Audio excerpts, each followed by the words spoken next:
नमस्कार मित्रांनो, मी गणेश मानकर. इन्फिनिटी स्पर्धा परीक्षा अकॅडमीच्या एका नवीन व्हिडिओमध्ये तुमचे स्वागत आहे. रेल्वे मार्फत ग्रुप डी साठी भरती आलेली 32,000 पेक्षा जास्त जागा आहेत. खूप सारे उमेदवारांनी फॉर्म भरलाय. खूप सारे उमेदवार फॉर्म भरण्याच्या प्रोसेसमध्ये आहेत. पण अभ्यास आता सुरू करायचा आहे. मग महाराष्ट्रातील विद्यार्थ्यांनी, महाराष्ट्रातील जे उमेदवार आहेत, जे अप्लाय करणार आहेत, तर त्यांनी कशा पद्धतीने अभ्यास करावा आणि या अभ्यासासाठी त्यांना कोणती बुक लिस्ट लागणार आहे, तर त्याच्यासाठी आजचा हा व्हिडिओ असणार आहे. मग बुक लिस्ट तुम्ही कशा पद्धतीने रेफर करायची, कोणती पुस्तकं तुम्ही वापरले पाहिजे, कशा पद्धतीने त्या पुस्तकांचा तुमच्या जीवनात उपयोग करून घेतला पाहिजे, तर या सर्व गोष्टी आपण आजच्या या व्हिडिओमध्ये बघणार आहोत. म्हणून तुम्ही हा व्हिडिओ शेवटपर्यंत पूर्ण बघा. बघा, सगळ्यात आधी आपल्याला हे समजून घ्यावं लागेल की विषय कोणते आहेत, कोणत्या विषयांसाठी आपण तयारी करतोय. बघा, पहिला जो विषय आहे तो आहे सामान्य विज्ञान. म्हणजे काय? विज्ञानावर आपल्याला काम करावं लागणार आहे. सामान्य विज्ञान, विज्ञानावरील 25 प्रश्न 25 गुणांसाठी. ठीक आहे, चला. पुढचा आहे गणित. गणित हा विषय आहे 2 नंबरला. तिसऱ्या नंबरला रिझनिंग ऍप्टिट्यूड असा एक विषय आहे. चौथ्याला काय आहे? जीएस आणि चालू घडामोडी आहे.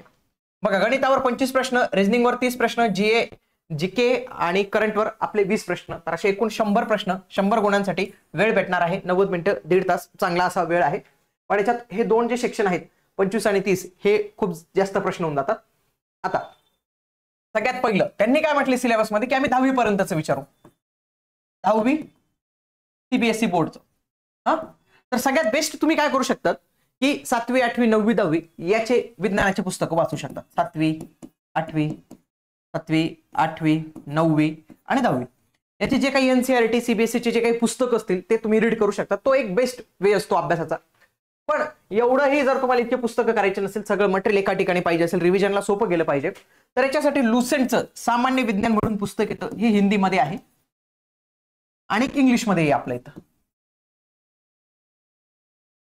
आता खूप सारे मुलं म्हणतील की स्टेट बोर्ड वाचायचे का मराठीमधले, तर नक्कीच तुम्ही स्टेट बोर्ड देखील रेफर करू शकतात. कारण की आता एनसीईआरटी आणि स्टेट बोर्ड मध्ये पाहिजे तेवढा फरक तर नाही राहिलेला आहे. म्हणून काही उमेदवार जर स्टेट बोर्ड रेफर करणार असतील तर तुम्ही नक्की रेफर करा. बघा, आता जे लोक स्टेट बोर्ड रेफर करणार असतील ना, त्यांनी कशा पद्धतीने अभ्यास करायचा हे फार लक्षात ठेवायचं व्यवस्थित पद्धतीने.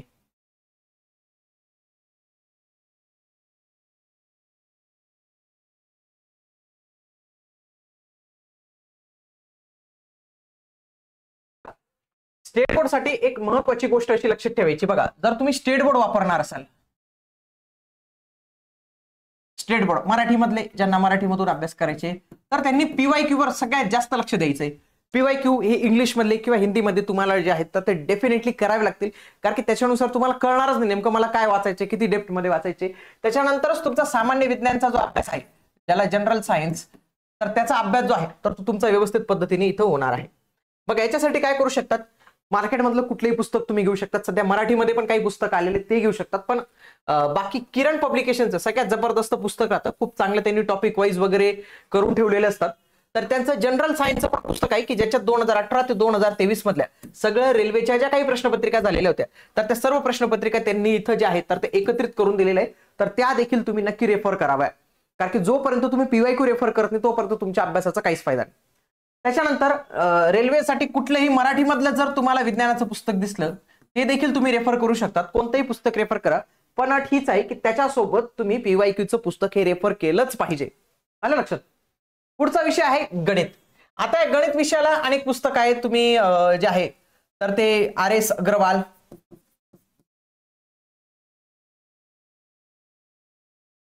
तसेच कोणतेही पुस्तक,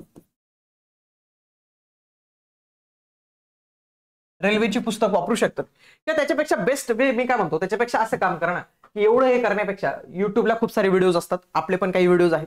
युट्यूबला काय करायचे, टॉपिक वाईज जायचे. पहिले काय करा, मागच्या वर्षाचे सगळं गणिताच्या प्रश्नपत्रिकांचं पुस्तक आणायचं. त्याच्यामध्ये समजा टाइम अँड वर्क आहे, हा टॉपिक घ्यायचा.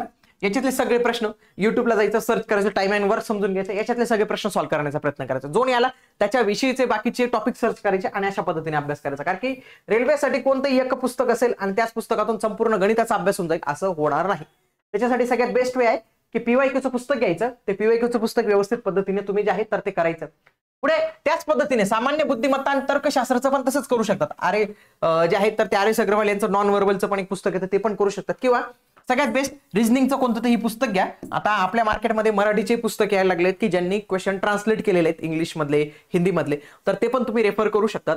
आणि हिंदी मधले जे व्हिडिओ आहेत तर त्या कशा पद्धतीने सॉल्व्ह करतायत, किती कमी वेळात सॉल्व्ह करतायत, तर ती स्टेप्स बघा आणि त्याच्या पद्धतीने तुमचं जे आहे तर ते काम चालू द्या. तर हे काम करू शकतात. तसेच आपले विविध व्हिडिओ देखील आहेत. आपले एक इन्फिनिटी एज्युकेशन नावाचं एक चॅनल आहे, तिथले आपले मोनाली मॅम यांचे खूप सारे रेल्वेवरचे व्हिडिओ आहेत, तर ते देखील तुम्ही बघू शकतात. तर त्या व्हिडिओमध्ये देखील खूप चांगली माहिती जी आहे तर ते त्यांनी इथं सांगितलेली आहे. पुढचा एक विषय आहे आपला जीएसचा आणि चालू घडामोडीचा. याच्यातच दोन विषय येतात. तर याच्यासाठी सगळ्यात बेस्ट पुस्तक तर लुसेंटचं जीकेचं आहे. तर हे मराठीमध्ये पण मराठीमध्ये नाही आहे, पण हिंदी आणि इंग्लिशमध्ये अवेलेबल आहे. हिंदीमध्ये तुम्ही करू शकतात. मराठीमध्ये खूप सारे लोक तात्याचा ठोकळा करतात, परंतु तात्याचा ठोकळाचा प्रॉब्लेम असा आहे की तो महाराष्ट्र ओरिएंटेड जास्त आहे. मग त्याच्यातला महाराष्ट्राचा जो पार्ट आहे तर तो तुम्हाला थोडा कमी वाचावा लागेल. त्याचं थोडंसं तुम्हाला प्रिकॉशन जे आहे तर ते घ्यावं लागेल, कारण की तात्याचा ठोकळा हा अल्टिमेटली महाराष्ट्रातील एक्झामसाठी जास्त बनलेला आहे ऍज कम्पेअर टू रेल्वे वगैरे. तर तो एक तुम्हाला काळजी घ्यावी लागेल.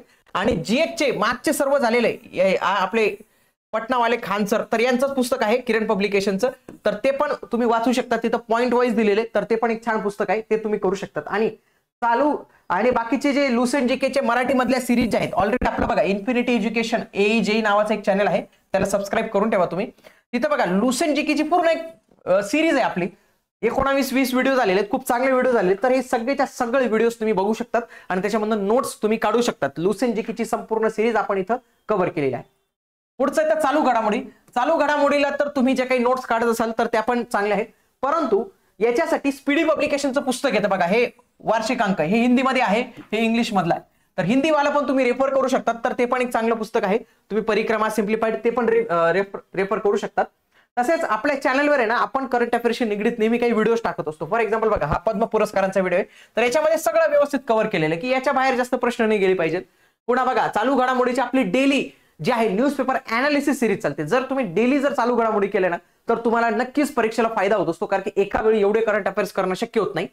तसेच मित्रांनो आपलं जे टेलिग्राम चॅनल आहे ना त्याच्यावर आपण करंट अफेअर्सचे टाकत असतो. फॉर एक्झाम्पल केंद्रीय अर्थसंकल्पामध्ये टॅक्सेस विषयी काही बदल झालेले तर तो लगेच आपल्या टेलिग्राम चॅनलवर आपण जो आहे तर तो अपलोड केलेला होता. म्हणून तुम्ही आपलं टेलिग्राम चॅनल सबस्क्राईब करून ठेवा, युट्यूब चॅनल सबस्क्राईब करून ठेवा, कारण की आपण युट्यूबवर सर्व फक्त अपडेट नाही मित्रांनो कंटेंट देत असतो. अपडेट सोबत आपल्या टेलिग्राम चॅनलवर तुम्हाला करंट अफेअर्सचं कॉन्टेंट देखील बघायला मिळतं. म्हणून तुम्ही आपलं टेलिग्राम चॅनल जॉईन करून ठेवा, तिथं पण तुम्हाला खूप सारी माहिती जी आहे तर ती इथं बघायला मिळणार आहे. सगळ्यात बेस्ट भारी वे काय आहे बघा, कुठलाही एक विषय घ्यायचा, विषयाशी संबंधित एक पुस्तक घ्यायचं, कोणतंही पुस्तक चांगलं राहतं, फक्त त्या पुस्तकाला PYQ ची जोड द्यायची. जेव्हा तुम्ही कंटेंट आणि PYQ याची जेव्हा एकमेकांना जोड देताना तर सगळ्यात बेस्ट तुमचं जे नॉलेज आहे ना तर ते येतं आणि परीक्षेत देखील तुमचा चांगला अभ्यास होतो. बघा जगातलं सगळं नॉलेज राहिलं तरी तुम्ही परीक्षा पास होणार नाही, पण जर तुम्हाला PYQचं चांगलं नॉलेज राहिलं तरी तुम्ही परीक्षा व्यवस्थित पद्धतीने पास होऊ शकतात. हे फार महत्त्वाचं, कारण की प्रत्येक एक्झामची डिमांड वेगळी असते आणि त्या एक्झामची डिमांड समजण्यासाठीच आपण PYQ व्यवस्थित पद्धतीने जे आहे तर ते केलेले पाहिजे.